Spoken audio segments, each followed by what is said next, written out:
What is going on, everybody? Welcome to a rookie profile video brought to you guys by CampusToCanton.com. I am Matt Bruni. You can find me at SportsFanaticMB on Twitter. You can find us at Campus2Canton on Twitter. Thank you guys so much for dropping by our YouTube page. Obviously, we appreciate any and all support that we can get. Hit the subscribe button and hit the bell icon so that you can know when all of our videos go live.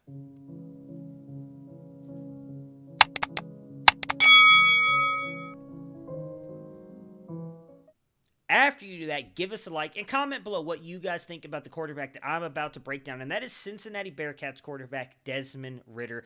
He's had a very good season and a very good career with the Cincinnati Bearcats. He's a quarterback that I've liked for the past couple seasons. I do think that he is very good, a little bit underrated, but definitely has some inconsistencies in his game. For today's video, we are going to jump in. We're going to talk about his stats, not just in 2021, but his career stats, how they match up against the rest of the quarterbacks in his class.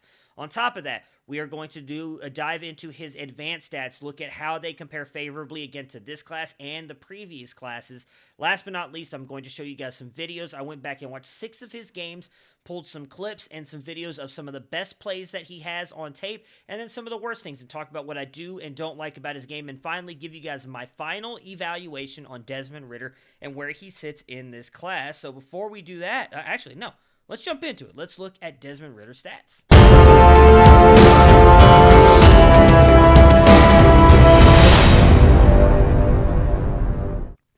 All right, so as you guys can see here, I've got his career stats up in the class rank. There were 12 other quarterbacks in this class, or there are 12 quarterbacks altogether coming out, 11 others that will be right now as the time of this recording of this video in the class. So you guys can see here where he matches up with all of those. Completion percentage, 12th in the class with 61.8. I will say that there's a couple of these stats that his first season as a starter really kind of screwed him, unfortunately. It was just not a great year for him, but the last two really kind of buoyed him up. Third in passing yards, again, he played longer than most of these guys, so that is a little bit skewed as well. 7th in YPA with the 7.8. Third in touchdown to interception ratio. Third in big-time throws. So what are big-time throws? And I should mention, all these stats are courtesy of PFF.com. While we do criticize them sometimes for the ranks and some of the things that they do and say, their stats are amazing, some of the best in the business. So these stats do come courtesy of them. Big-time throws are plays that are game-changing, or as it just mentions, big-time throws. He is 83rd, which was 3rd overall in this class. He had 83 overall seasons here in college football. 45 turnover-worthy plays, which was 11th, obviously not great. ADOT of 10.5, which was 4th. 9th in adjusted completion percentage at 72%. 8th in time to throw. Now, what does that mean? Time to throw, it's mainly about how long you have before you have to get the ball out due to your offensive line. The one thing I will say on this is Desmond Ridder is typically someone who does get the ball out quickly, so that may be affected a little bit here in his time to throw metrics as well, but 2.65 is one of the worst in the class, and that's not necessarily on him. That means he has to get the ball out quickly, mostly because of his offensive line. Now, they were much better this season, but the prior seasons, they were not as great for Desmond Ridder. 8th in QBR, and 2nd in EPA. So on his EPA, you may look at this and say 613. Holy crap, that's massive. Nobody does that. You are right. I put together all of their seasons because I just wanted to show you how well they did over their entire college career. So that might be a little bit skewed because, again, he played longer than some of the other guys in this class. And his QBR is actually an average of all 3 years.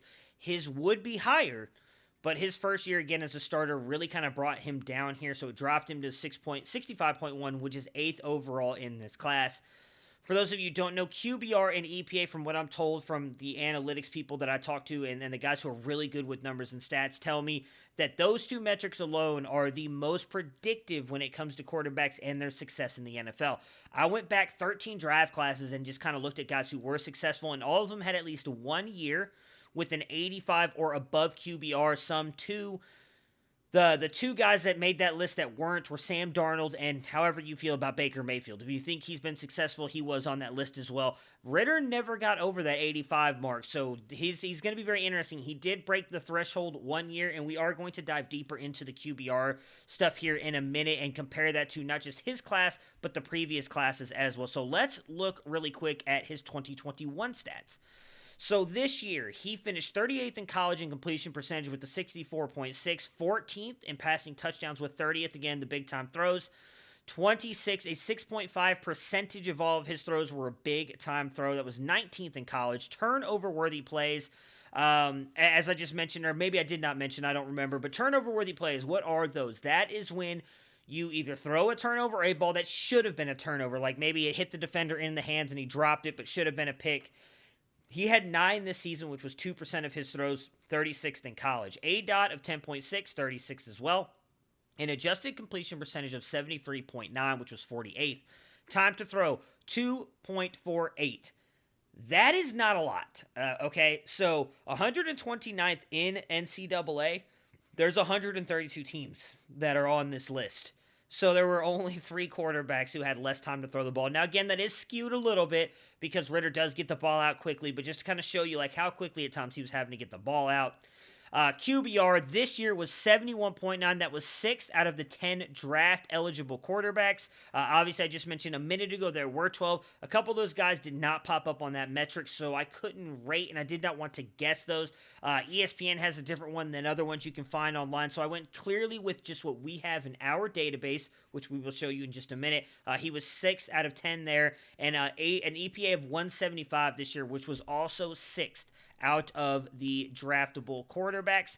Let's look at his deep stats, because that is something that he is very well known for, throwing the deep ball. He had a 45.2 completion percentage, which was 26th in college, 14 passing touchdowns. Now, I should have mentioned this first. What is deep passing? That is anything over 20 yards.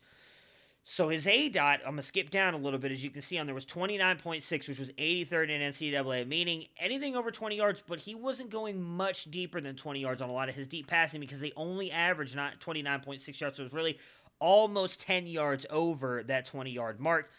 Big time throws in that, though. He had 25, which was 31.2% of those throws, 15th in college. He had zero turnover-worthy plays. That is fairly impressive, in my opinion. And then an adjusted completion percentage of 52.1, which was 19. If you want to know what adjusted completion percentage is, that is, it factors in different other things, like mostly wide receivers dropping the ball. If it was a play that they should have caught, it adjusts for that, so that is the adjusted completion percentage. Let's take a look now at his advanced stats. And right here, right at the top, I've got completion percentage.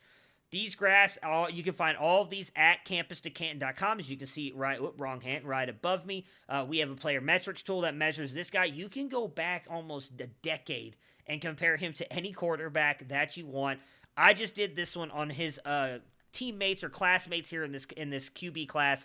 And as you can see, that second year, he does pretty good. Like, he comes in over the threshold, which is what you want to see early on. That regression line right there, how it is explained to me, is anybody who finishes over that line, that bottom line, is not great. The above the line means they finished at least once or maybe even twice as a top 24 quarterback for fantasy scoring in the NFL. So not only does he do it once, he does it again in year 4, as you can see further on down the list. And then in year 5 falls underneath that list. To me, that is good that he finished above that on both of the completion percentage lines. Very good here. Now we're going to go to the QBR. Mentioned this earlier. It's a big stat for predicting success at the NFL level. He never actually crosses that line. I apologize. I thought he did. He actually does not. There's only 2 in this class that do. Sam Howell, as you can see, in his 2nd year, and Matt Corral in his 3rd. Desmond Ridder comes closest in his 4th season, which was in 2020, the COVID season, where he did have a really good season. This year, statistically, was better. Now, this does factor in competition, so guys like him, Carson Strong, and Kenny Pickett, who you can all see are lower on this list, are going to struggle a little bit to get higher because they don't play the highest competition, and this does factor in that part of it. But Desmond Ridder, if you realistically look at this, in his class, I mean, he has the 4th highest QBR. Sam Howell beats him out in his 2nd season, Matt Corral in his 3rd, and then Kenny Pickett, if you look over here in the 5th, barely crosses over here. I know you can't see it, but Kenny Pickett's in year 5 was an 80.2. Desmond Ridder's in year 4 was an 80.1. So he finished 0.1 points behind Kenny Pickett. So he had the 4th best, if you want to look at it from that side of things. EPA. So EPA, that is expected points average. And as you can see, he actually crossed the line every single year. Now, what helps him there is the rushing. Rushing is a big thing that factors into total EPA that helps him there, and he is a dual threat quarterback. I do think that's going to help him out a lot at the next level, which we'll discuss here a little bit deeper in a minute. So I wanted to go back to the previous draft classes. We're going to go back one class. Here is last year's class. Obviously got drafted. You'll see, not great, right? I mean, we see why last year's QB class was so highly rated. Trevor Lawrence, Justin Fields, Zach Wilson up there 1 year in that third season. Mac Jones, by far the best QBR out of all of them in that fourth year. And again, Desmond Ridder never crossing that line. Going to the EPA for this class, he does cross every single year, which is good. Justin Fields obviously has that huge year. Mac Jones as well, again, in year 4, that record-setting season with Alabama, how great he was there. But Desmond Ridder, again, crosses the line every single year. You like to see it, but still the lowest out of everybody in that class. And then I wanted to go back one more and look at the Justin Herbert, Tua Tagovailoa class. And as you can see here, Justin Herbert crosses it the first 2 years, as does Tua, who was just phenomenal. And then falls under, grouped in with Joe Burrow and Justin Herbert. And then you can look up the top corner, Joe Burrow. Like, it's one of the highest QBRs you can find in our system. It's just ridiculous how great he was that season. That was obviously the LSU championship winning season. And then his EPA compared to that class as well. Again, he's right up there with all of them. And he crosses the line every single year. And then in his 4th and 5th season, he's right there with Justin Herbert in that same range. So, obviously, again, Joe Burrow right up there at the top of the graph. If you didn't check that out, just go look at that. Dude is just phenomenal. All right, so let's take a look at the video here. So, again, I don't have any – this is not a full game stuff. I just want to throw that out there right now. I may move myself around here on the screen. I'm going to try and stay out of the way. I pulled this together. I watched 6 different games. Most of these you're going to see are from East Carolina, Georgia. There's a couple in here from Alabama, and then SMU. From mixtures of a couple of the past 2 seasons.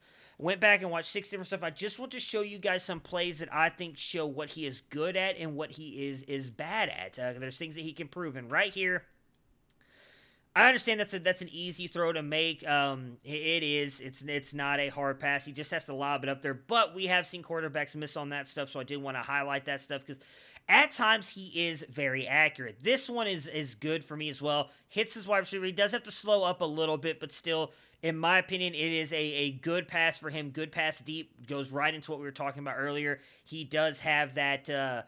He does have that good passing and completion percentage and everything deep. Is on a tremendous upward arc right now. Second down and 13. Right here, and this looking to pass again. Drills one in, a frozen rope that melts at the 31-yard line into the arms of Michael Young. Excellent anticipation from Desmond Ridder. He sees his receiver come open, leads him a laser, and how about the catch between the legs by Michael Young? Protection allowed Desmond Ridder to step into the throw. Aren't closed in on the wide receiver, but in my opinion, that's still a good throw. Shows off a little bit of the zip that he can put on the ball. I do think he has an above-average arm. Here we go again. Nice deep ball. The one thing I don't love about this ball to Pierce is Pierce had his man beat. If he hits him in stride, that's an easy touchdown. Pierce did have to wait for it, which then obviously causes him to get tackled. And Ritter has no one around him. Like, he could have laid that out there further. He has the arm strength to do it. He could have laid it out there further, allowed Pierce to get it and take it into the end zone. Here is another one where, again, I do like this play, and we're going to see it from the other side. It was kind of hard to find a lot of these plays, but this one I think illustrates it really well. Watch his head, because and if you guys can't see the little football down there, I wanted to shout out Dynasty Nerds Film Room is amazing. They have these videos set up to where it's like 8 minutes to watch them, and it shows every single play that they're involved in, so you don't have to watch, entire games here and there if you don't have the time to do it. I did use their film room on a couple of plays here because I could not get access to the full games, and they are phenomenal. I'm telling you, it's great to watch out for that. But watch his helmet here in this play. You can see him bouncing around. He's looking at all of his, going through his progressions, and then drops it down there to Jerome Ford for a big play. He does do that a lot. Like, he does get through his progressions fairly well. He is what I believe to be a very smart quarterback. So here, we're going to see what he can do with his legs. Does make a nice little play there. Nice throw right there to the sideline as well. Does throw fairly accurate at times on the run. Does struggle there sometimes too, I will not lie, but he can make plays with his legs, not just passing the ball, but also running. He does get a little bit lucky here. Rarely are you going to see a defender miss that bad. But again, watch this. I mean, that's a nice throw. Hits him, practically in stride. He's got to dive a little bit for it, and we're going to see a couple more plays here of what he can do with his legs. I mean, just buying time, looking for something. This is against Georgia last year in the Peach Bowl. This is an impressive throw to me because he throws it back. He's backing up, right? Excuse me. He's backing up. He's not able to set his feet, and he's got to throw it across his body and across the field, which people always, quarterback coaches, everything, always advise you do not do that. And he still does it, and it ends up being a touchdown. It's a great play from him. Here we go. 35 seconds left in the half, down 3. Watch what he does here to do everything he can to make a play. Like, again, this is what he brings you. Nice throw. Like, it's not the hardest throw in the world to make, but look at the ability to buy time and do that. People want to see that at the next level, right? Here we will see, again, another just great throw. Zips it in between two defenders. Again, really, really good arm strength in the short and intermediate areas. See it here from the backside. I mean, look at that. That is a great throw. I am sorry. You may think most quarterbacks can make that throw, and you might be right, but it is a really good throw. Really quick, I want to show you guys something with Ritter here, because I do think that he does have a pretty strong, really good mechanics. I mean, as you can see here with him, I mean, I think that he's got a very solid core. Does do really well when it comes to his mechanics. So I just wanted to point that out as I pause this right here. Let's keep it going. Again, nice little throw. It's a little bit behind Pierce there, but still, he hits him. In my opinion, good throw. Shows a little bit of 75% last week, and now he is off. Ryan Montgomery is in. Des Ritter to throw. Down the middle of the field, and he has a strike across the 15 to Tyler Scott. It's a first down, Cincinnati. Yeah, I think this is where Desmond Ridder has really gotten better as a quarterback, and it's from the... He releases it right there, right? Like, look at that. There's 3 defenders in the area. Now, I understand they're not, they're not all around him, right? But still, like, that's a good throw. That's a risky throw, too, at times. Like, you may sit there and be like, okay, any quarterback can make that throw, but we've seen other throws quarterbacks not see him scan from left to right, all the way back. Level a little bit there, but that part of it is what it is. Again, here, I like this. Just a nice quick throw to the sideline. Again, showing off his velocity and his arm strength here. We're going to see another big throw here. Now, the wide receiver, Scott, definitely makes a big play on this as well. I'm sorry, that's a Tucker. Does make a good play on this as well, but again, just fires it in there. Nice play by Tucker. Gives his wide receiver a chance to make the ball. And that is one thing I will say about Ritter. We'll discuss more here in a minute when we get into his final evaluation. His accuracy is very inconsistent. He does tend to make throws and just kind of have his wide receiver make plays. But here's his mobility. And so he's not the fastest runner, right? Like, he's not Lamar Jackson or anything like that. But I think because of how big he is in his legs and his stride, he does eat up yards fairly quickly. And I do think that that's going to be dangerous at the next level. I really do. He's very good with his legs. He's shifty enough that he can make players miss. Just another really good run there for Ritter. I do think he's got good vision as well, too. You saw it on that first one. He kind of waited, let that set up. Same thing here, right? Like, he goes, he waits, and then takes off again. And he's got enough speed that he's going to be dangerous if he ends up being a starter in the NFL, because I think he's going to be able to make plays with his legs, especially if they put him in some of those RPO offenses. If they allow him to use his legs, he's going to be impressive. Here we go again, just another play with his legs. That's, again, SEC defenses, so, they're quote-unquote the best of the best, right? He's still able to make it. I think this is where we're going to get to some of his mishaps. No, this is still another good run here. And again, I like that because he looked like he was going to be dead to rights in the pocket and does make the play. Now, he doesn't always. There are a lot of times that he does get caught in the backfield for sacks as well, is one thing that I don't like. Here is where we start seeing some of his inaccuracy. So I feel like right here, and I'm just going to take it back just a second, I really feel like right here he could have stepped up in the pocket and possibly given his wide receiver a little bit more time to come out of the break. Like, he's got the room right there, right, to step up and fire this throw. Instead, he lets it go. Wide receiver hadn't come out yet, and the ball was over his head anyways. The wide receiver's not catching that. Like, Alec Pierce is his best wide receiver. Doesn't even give him a chance to catch it. Here is another one. And again, all these are really just highlighting how inaccurate he is at times, and that's probably the biggest knock on his game. Like, if he was more accurate, I think he would be much better. I mean, maybe this was just him trying to throw it away because he saw the defensive player coming in down on Tucker, or I think that was actually Scott on this play.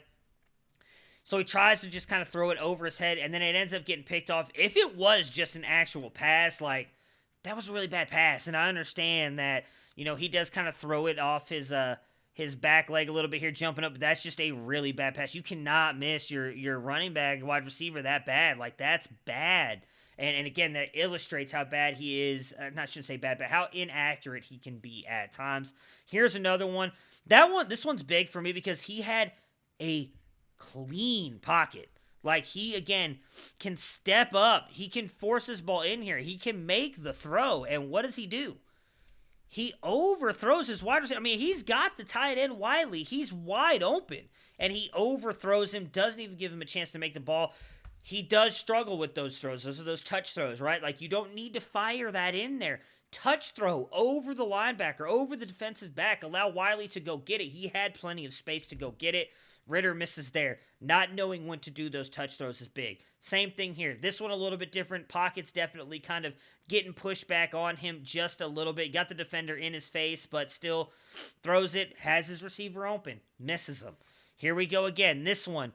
Deep pass. Wide receiver open. Misses his wide receiver. Chooses the bad touch on that pass. Like, he has him open. That should be an easy touchdown. Misses him. Maybe that's on the wide receiver. I have heard, like, some people talk about that could have been the wide receiver, took the wrong way and whatever. This one, same thing, right? Like, he has his wide receiver beat, hits the defender in the helmet. You got to lead your wide receiver there. Here we go, right here. This is one of those things where I want to illustrate that a little bit of both. Probably just needs to throw that away. That was a dangerous throw, and him trying to buy time, and ends up costing him a little bit. Same thing here. You know, we saw that earlier with Alec Pierce again. Doesn't even really have as much pressure as he did in that other one. Again, just throws it over him. Like, why? There's no need for that. Alec Pierce has already broken out on his route. Here we go again. Another deep ball, wide receiver wide open, just overthrows him. I mean, how do you overthrow Alec Pierce like that? It's just ridiculous. So that is all of the plays on him there. So let's pull up his eval. So, when I give my evaluation scores, and I am going to keep these and post them on Twitter, I'm going to hold myself accountable. Usually I've kept these to myself, but I want to be more transparent with everybody when I do these. So, when you're looking at Desmond Ridder, how I grade quarterbacks, it's 3 categories with multiple things mixed into each one. His arm, the pocket, and his legs.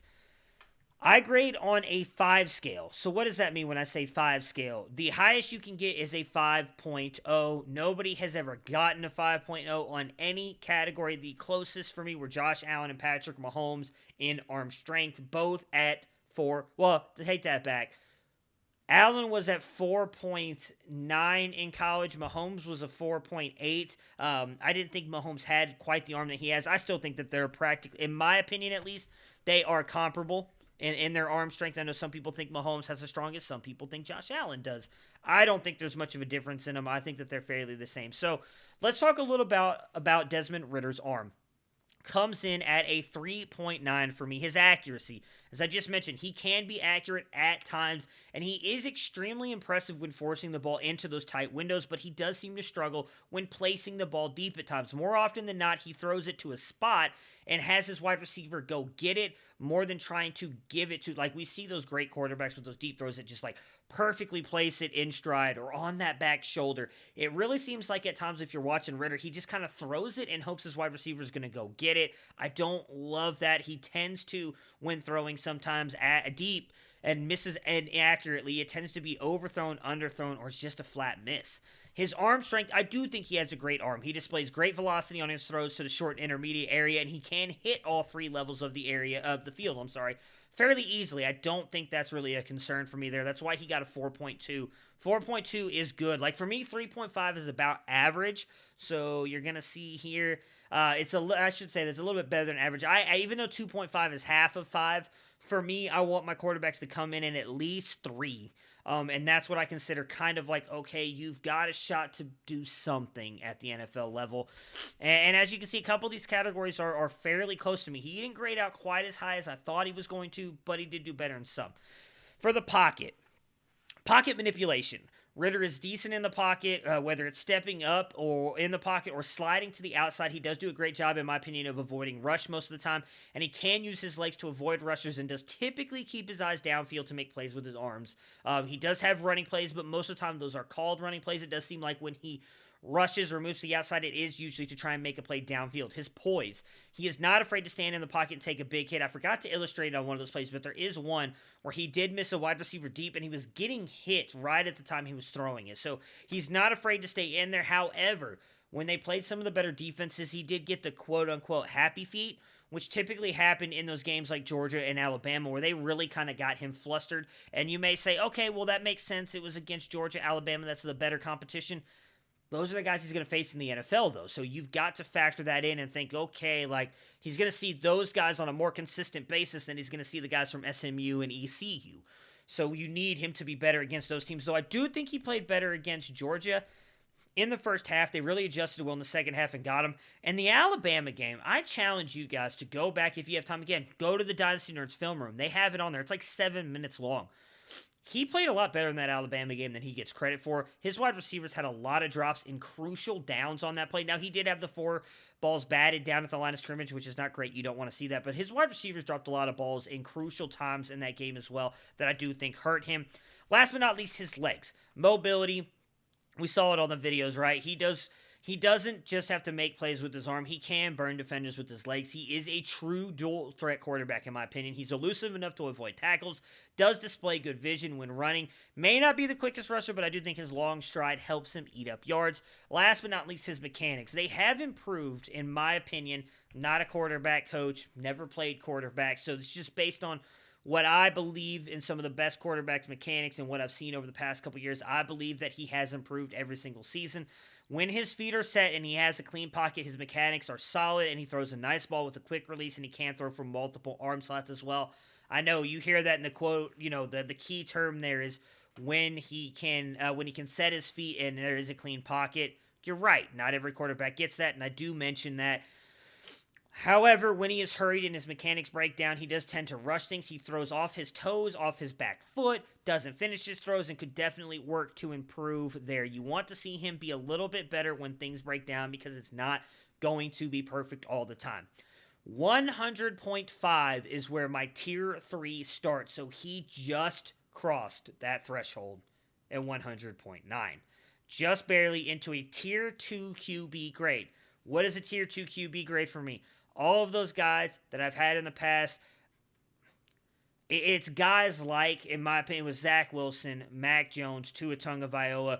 Feels weird saying that because, again, I didn't put those out on Twitter, so I don't want you guys to think that's like me using hindsight to say that. So what I will say for my tier 2 QB grade moving forward is these are guys I do think can be starters in the NFL. More than likely they're going to be backups, but I think they have an NFL future. And I do think that with Ritter, with what he can do with his legs, and I do think he's got a good enough arm that he can be an NFL quarterback. Is he going to be a QB1? I doubt it. For fantasy, I'm talking about. I doubt that.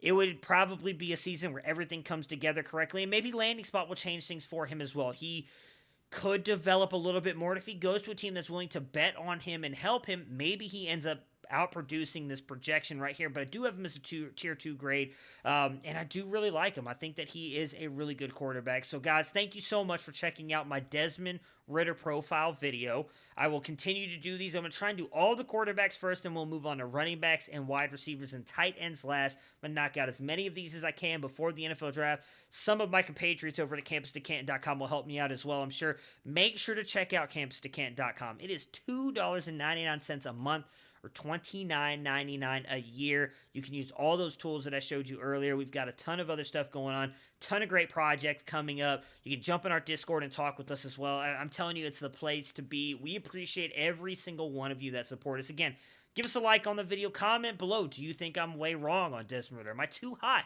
Am I too low? What do you think about him? What's your favorite landing spot?